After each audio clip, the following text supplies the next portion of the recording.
Hello and good afternoon. I'm Přemysl Pela, I'm the director of the Czech Center, and I'm delighted to welcome all of you here on behalf of the organizers to the Václav Havel European Dialogues 2 days conference here at UCL and Cardiff University. So the conference title, Peace and Democracy in Crisis, suggests, perhaps somewhat dramatically, the current state of affairs in the broadest term is by no means comforting and conciliatory to many of us. The ongoing Russian aggressive war in Ukraine escalated in the last recent days cannot leave anyone unconcerned and invigorated to denounce the aggression. So besides this paramount example of peace and democracy crisis in Europe, there are many other appalling issues of global relevance, such as the sustainability challenges, the climate, irrevocable and detrimental changes, ongoing social and equality injustice. So there is no doubt in my mind that Václav Havel legacy, philosophy, lines of thoughts on many of these topics are still very relevant today.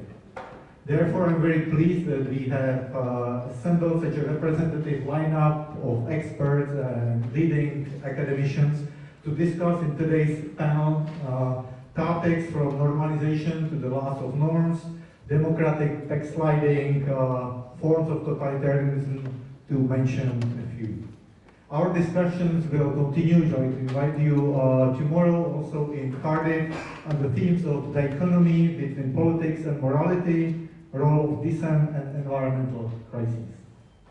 So before I turn the floor to our first guest, I would like to express my sincere gratitude to our partners and supporters of the conference, namely Peter Lucy from UCL here, also to Jiří Třibaň from Cardiff University, Study of Central Europe Seminar Series, of course the Václav Havel Library, and last but not least the Sekira Foundation, who graciously supported this 2 days conference.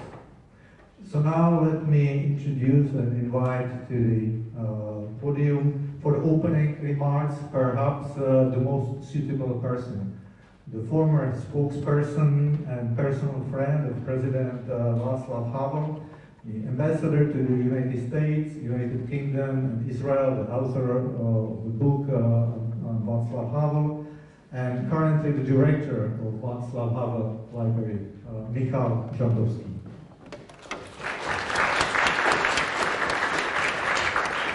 So I wish you enriching and intellectually stimulating discussion despite the temperature here, and the floor is yours. Good afternoon. Thank you very much for having me. It's great to be back at the UCL after some time, even though the Gustave Auditorium is not so easy to find. This dialogue is a part of one of our projects, the Václav Havel European Dialogues, and it's this year because of the Czech presidency in the rotating Council of the European Union. It's taking place in 21 cities around Europe and also outside Europe. And it takes place in cooperation with the Czech centers, the cultural arm of Czech diplomacy, of whose London branch Přemysl Pela is the director, and it's always great to see my old friend Peter and Susie and a number of other people in the room.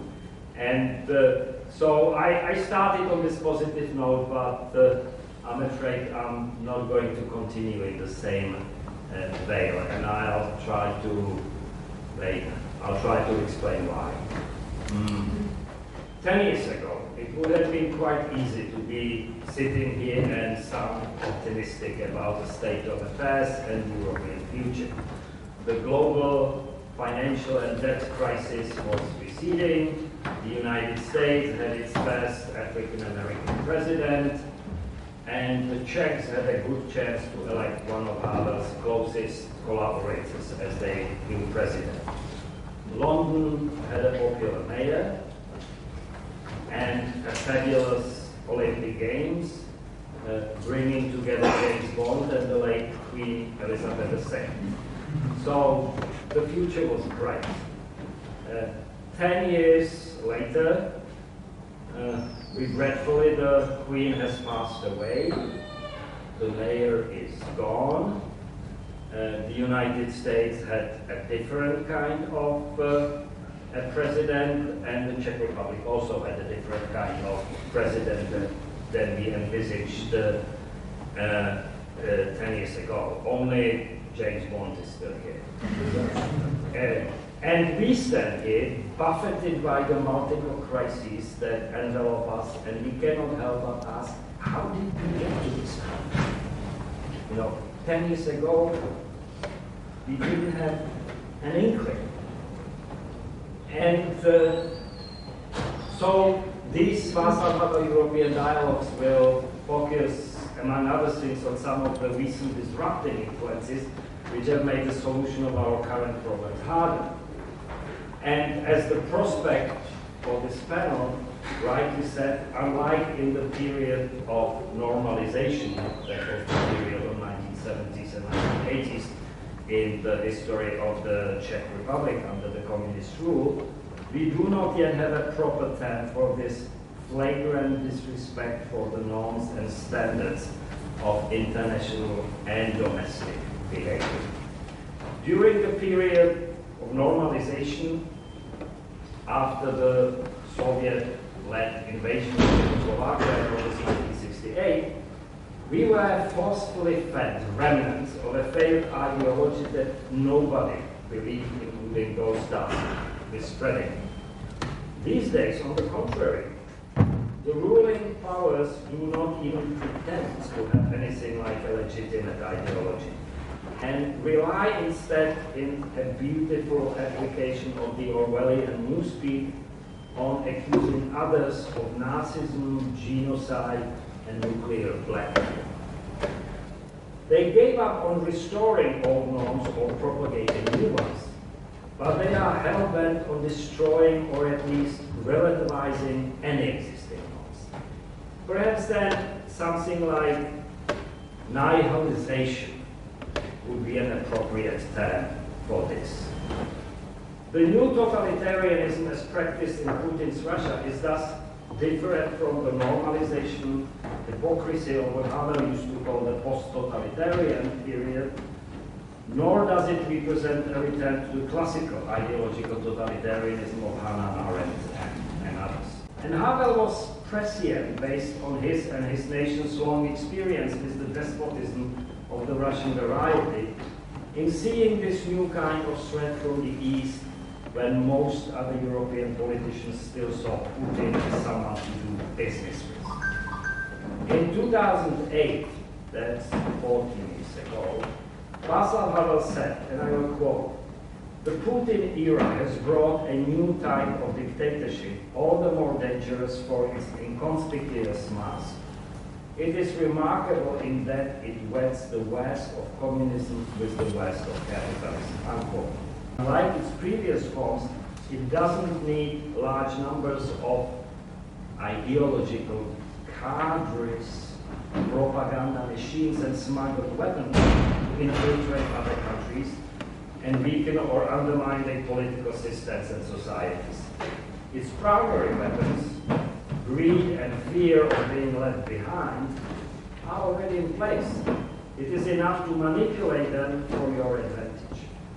While I do not deny that the Russians did their best to interfere in Western political events in recent years, such as the US presidential election, the Brexit referendum, and other instances, it would be too easy to blame them for the specific outcomes.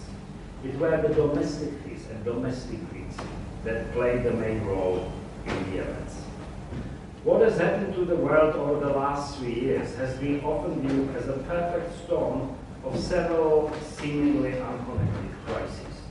They were in roughly the following order: the crisis of climate, the crisis of COVID, the crisis of globalization, the crisis of Russian aggression, and the crisis of energy.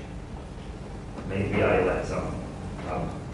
At closer look, though, these catastrophes, far from being unconnected, stem from the same disease of irresponsibility, hubris, and wishful thinking, from subordinating reality to be would like reality to be, all things that Havel had warned about. Take first the COVID. This is certainly not the first pandemic in the history of the world, nor is it the first such flu-like viral disease, but it is certainly the first such pandemic without a name.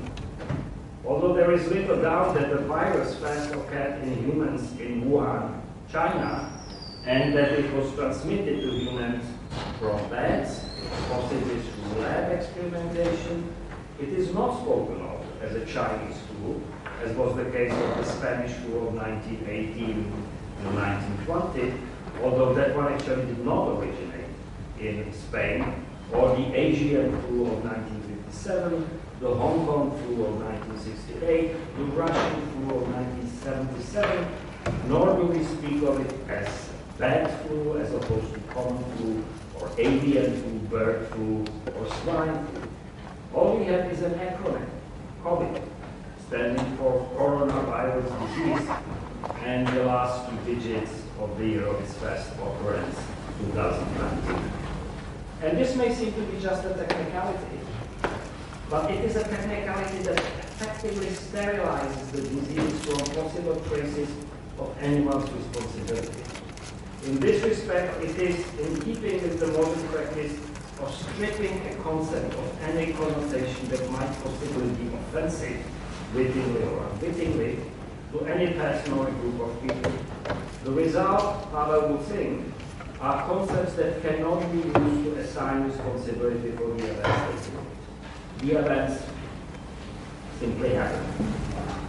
Second, although the COVID-19 pandemic was neither the first nor the most deadly in history, it seems to have spread the farthest and fastest, with more than 600 million cases in less than 3 years.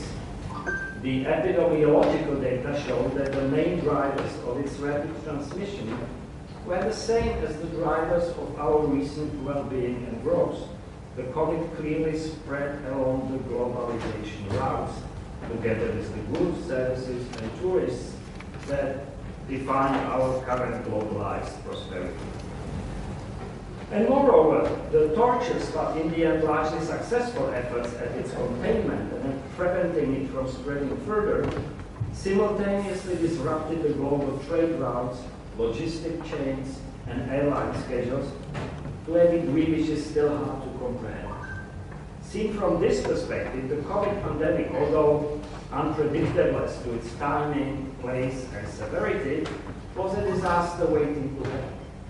It demonstrated with the most terrifying clarity that for all its undeniable benefits, globalization has made the world not more but less stable, and not less but more vulnerable, since it enormously magnified the amplitude and the speed at which local shocks can reverberate across the globe, causing new local shocks in the process.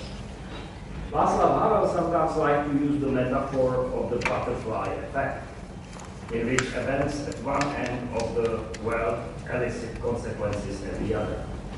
What we have seen over the last few years is a butterfly effect on steroids. Then came Putin's invasion of Ukraine, although when it came, it too was already something of an old news.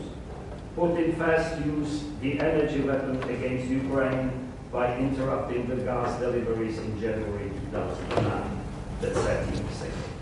Putin invaded Ukraine in 2014 when he annexed Crimea and helped establish the self-appointed separatist administrations in parts of the Donetsk and Luhansk regions. And since at least 2005, Putin never made a secret of wanting to repair, as he put it, the greatest geopolitical catastrophe of the 20th century, which was in his mind the collapse of the Soviet Union. So the writing was on the wall. The complacency, the naivete, and the cynicism fueled by the seemingly endless flows of cheap Russian gas and oil to European economies, and stolen Russian money to European banks, fueling in turn the rise, and I'm sorry to have to say this, of various London grads and the prosperity of the yachting industry, guaranteed, however, that it was all going to be business as usual. And bitter as it may sound, it would be most likely still business as usual if the Ukrainians had not taken a heroic stand for themselves and defied the cynical expectations. And finally, the energy crisis. In another exercise of self-delusion and self-denial, it is now almost exclusively attributed to the consequences of the Russian aggression. Naturally, it is easy to see the connection. But while it is undeniably true that Putin has resorted to using Russian energy exports as a powerful weapon in retaliation for the European support of Ukraine, it is equally true that he found us an easy prey. In fact, the energy crisis in Europe, at least in the continental Europe, started almost a year before the Russians attacked Ukraine. Already a year ago, it brought about rapid increases in energy prices, energy shortages in some parts of Europe, and the collapse of a number of energy distributors who had based their business model on the long-term stability of low energy prices. In part at least, European energy stability fell victim to the vision of a carbon-neutral Europe, a desirable goal, mind you, but also a goal which is very complex and difficult to achieve. The rapid move towards renewables, whose main weakness is that the amount of energy they are able to deliver fluctuates enormously and, in part unpredictably, with time, has marched forward despite the warning signs. The progress, such as it was only possible at the cost of the massive distortions of the energy markets through carbon trading schemes, green subsidies, etc., which helped to increase their use and suppress the investment into and the use of traditional means of energy generation, but did little to increase the overall supply. Add to this the irrational condemnation of nuclear power generation in the German Energiewende, and we were walking a very fine line.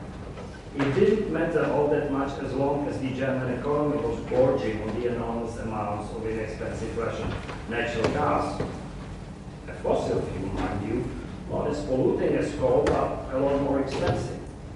The moment the flow dried out in a series of partial and seemingly unconnected Russian moves, clearly designed not only to rob Europe of gas, but also to rob the energy market of predictability, the prices skyrocketed and Europe became an energy shortage.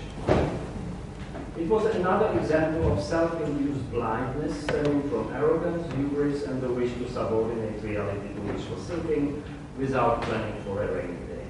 At least for 10 years, since the first Ukrainian gas crisis in January 2009, we knew this might one day happen. In the aftermath of that earlier crisis, and I suspect there may be some diplomats or politicians in this room, so you know what I'm talking about. Many of us Europeans attended countless conferences on energy security to be based on self-reliance and pan-European cooperation. In the meantime, our dependency on Russian oil and gas kept increasing and would have doubled by now if the German government was not forced to suspend the Nord Stream 2 project in the face of the imminent Russian aggression 2 days before it started. In closing, the above was not meant to suggest that the goals we have been pursuing individually or collectively in recent years were wrong. It remains imperative to counter or at least mitigate the effects of climate change, to provide for our own security, and to make use of modern technologies to produce and trade on a global scale. The problem rather was that we believed we could have all these things for free.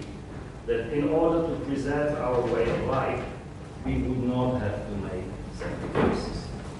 In his speech to the Italian Senate in Rome in 2004, Havel deplored, and I will quote, the immensely contagious, almost aggressive idea of continuous change, permanent progress, aggrandizement, enlargement, expansion, conquest, endless growth and endless growth of growth, unquote, as a typically European idea.